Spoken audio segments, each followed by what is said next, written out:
from my teacher, Mr. Schoaf, who said to me, Mr. Rohn, if you want the future to change for you, you've got to change. And he said, if you don't change, the next 6 years of your life is going to be just like the last 6.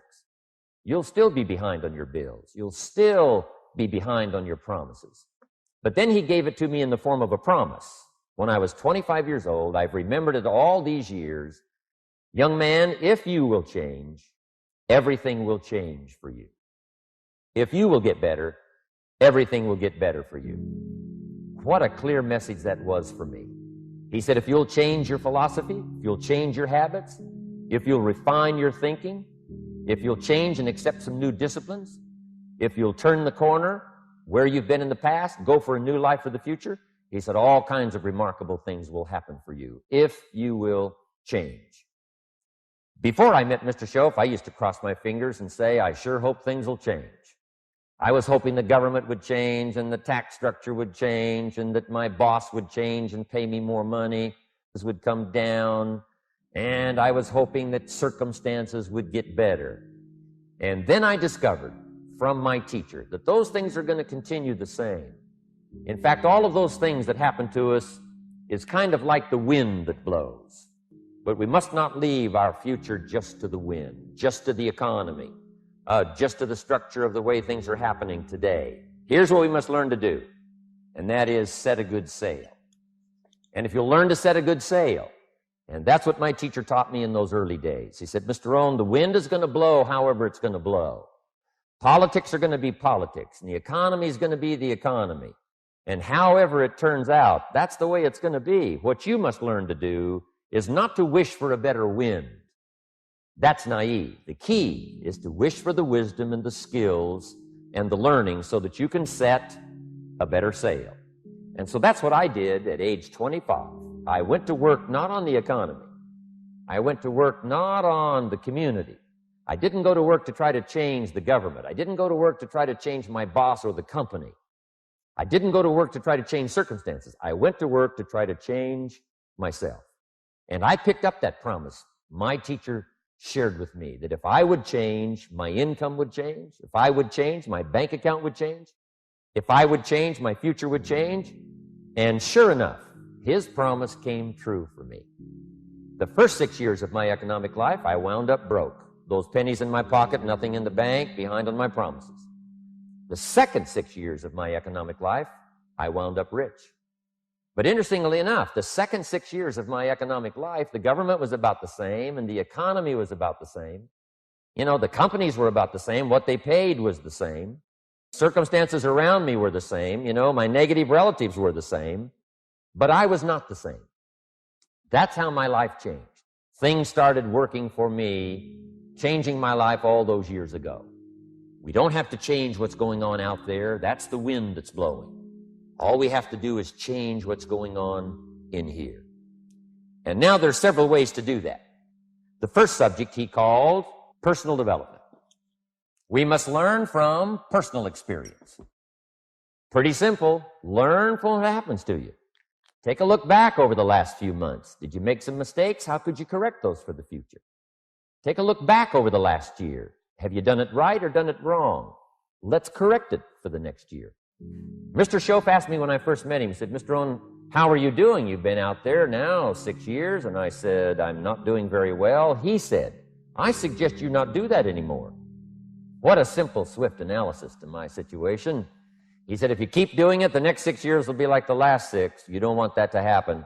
Let's make the changes. So learn from your personal experience. Second, other people's experiences. That's me, other people. That's your teacher. That's your friends and colleagues. The people you meet that can pass along to you their experiences, what's happened to them, the mistakes they made, how they corrected them, how they changed their health and changed their bank account and changed their income and changed their future. Other people. Now, there's two kinds of people to learn from. One is failures. It's too bad failures don't give seminars, right? That would be valuable. Have them tell you how they lost it all and threw it all away, threw their health away and threw their friendships away and things didn't work out well. That would be valuable. But now then we must also learn from positive, people that have done well. They've got the health, and so we ask them, how did you become so healthy? They've got the skills, so we asked them, how did you become this skillful? They've got the income, so we asked them, how did you get here in such a short period of time? So now here's what's important in personal development. In learning from other people, we learn, number one, by observation. We learn what we see. We watch people that are successful in what they do. In sports, we watch their disciplines. In business, we watch their disciplines. Second, we learn by what we hear. Learn by listening. And then listen to the sermon on Sunday morning. Listen to the lectures. Listen to the teacher. Listen to someone who's got something good to say. And then number three is vitally important on personal development, and that is read all the books you can possibly read in your lifetime. Mr. Schoaf got me started on my library. I've got one of the better libraries. And then I started keeping a journal. One of the major things my teacher taught me was to keep a journal. He said, don't trust your memory. If you hear something good, just make a little note and write it down. So I would suggest you do the same. Things that impress you, a poem that impresses you. When you attend a class, some of the ideas that impressed you, jot them down. You read something in a magazine, right? Some ideas. Take those out, put them in your journal. Keep a good journal the rest of your life. This will serve you well. So I want the same thing to happen to you. Value captured that you can resort to later. Go back over it and review it and let it become valuable to you. So that's my first subject, personal development. Work harder on yourself than you do on your job. Develop the skills. Learn the lessons. Take the classes. Absorb all that is being taught to you these days. And then later on, of course, you can sort it out, what's valuable to you and how to refine it for your business and for your life and for your future. But the main thing is to get it and start this process of personal change, personal development. And let me say it one more time. If you will change, everything will change for you. You'll never be the same. You'll keep growing. As you look back on a few months, look back on a few years, you won't believe the progress you can make. Economically, your relationship with your family, your friends, telling you. That whole process of committing yourself for personal change, personal value, can really make your life unique and worthwhile. Now let's cover the second subject, setting goals. We need to take a look into the future. There are four things to consider in terms of attitude. One is how you feel about the past. Best advice I can give you on that is treat the past as a school. Let it teach you the mistakes you've made, the things that went wrong, the things that didn't work. Don't use the past as a burden to carry, and don't use the past as a club to beat yourself to death. Past losses, past failures, past mistakes. But let the past be a school. Tough school maybe. We've all been through some tough stuff. So if you feel good about the past, draw from it for experience and let it teach you. Then next is how you feel about the future. We've got to have the future well designed. The future is called the promise. The promise of the future can be an awesome force. Designing the future. There's two ways to face the future. One is with apprehension, and the other is with anticipation. I promise you, in my travels around the world, most people face the future with apprehension. And here's why. They don't have it well designed. They've sort of left that up to someone else to fix. But here's the best way to face the future, with anticipation. You can face the future with anticipation if the future is clear, if the future is well designed. In setting goals, it's very simple. Number one, decide what you want. You just take a little time. You sit down and say, what do I want? What kind of skills do I want? What kind of income do I want for the future? Where would I like to go? Places I'd like to visit.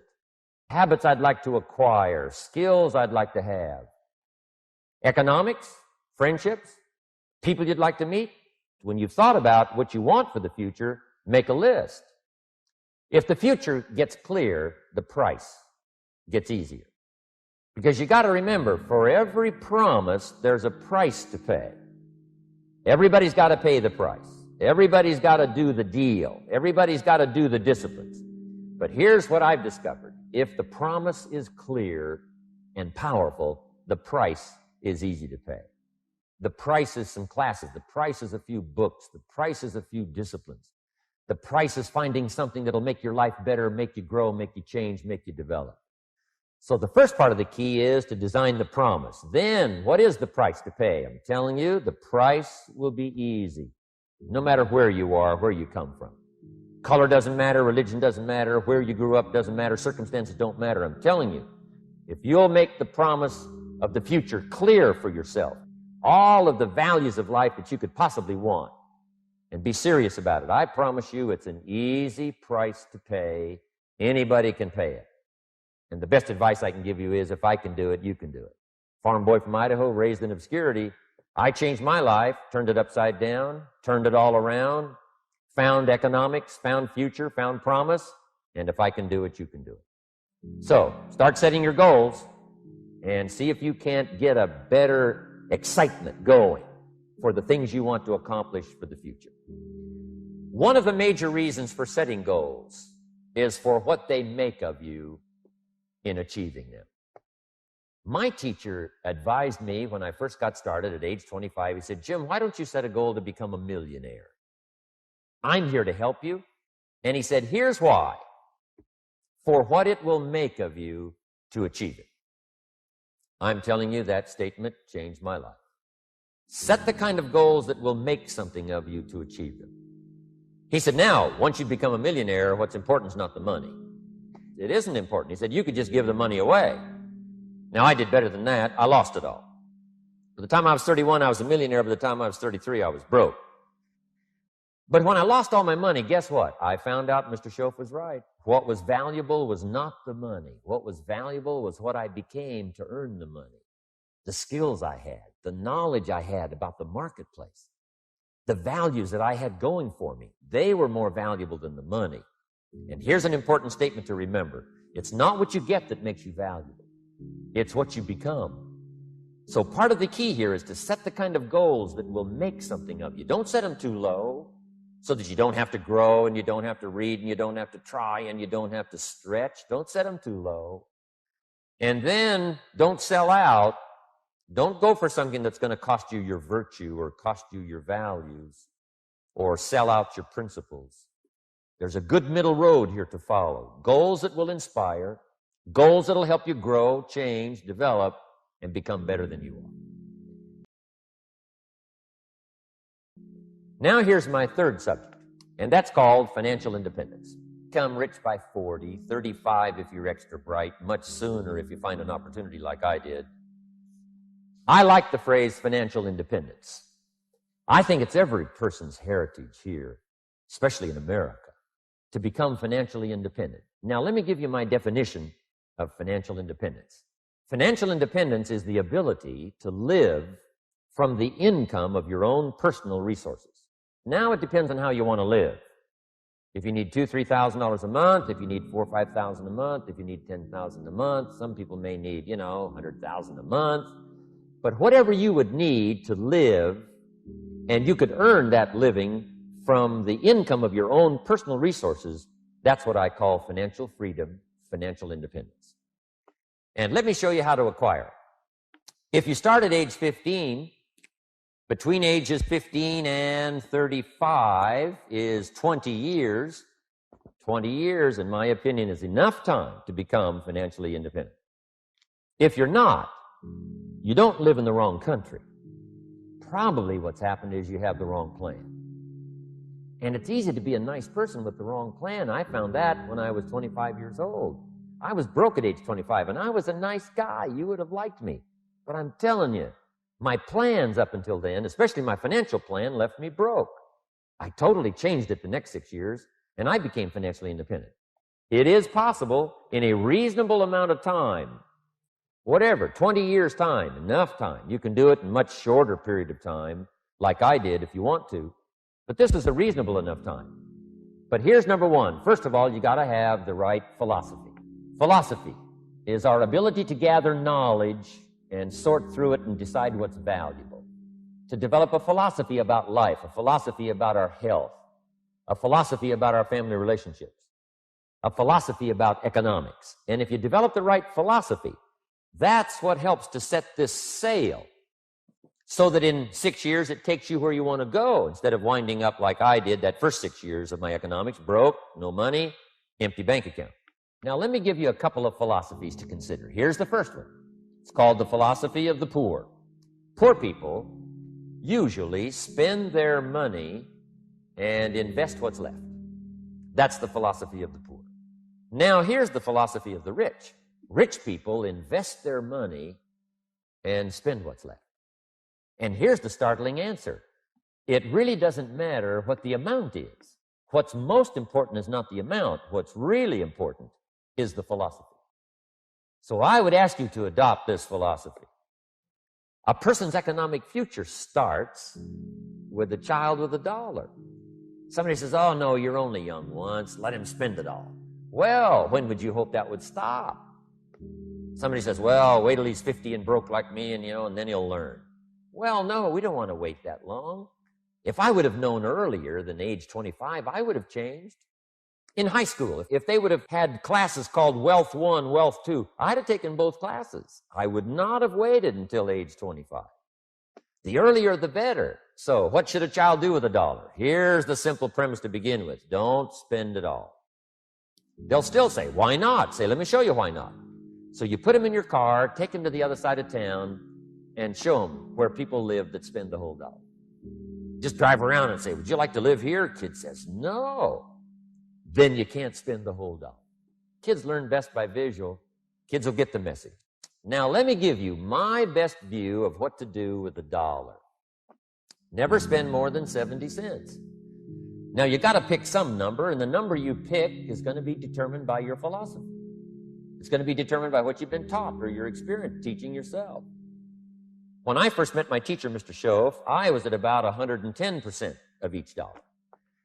And then I learned a whole better formula for financial independence. Number one, don't spend more than 70 cents. Okay, what do I do with the other 30 cents? 10 cents for charity or church or helping people that can't help themselves.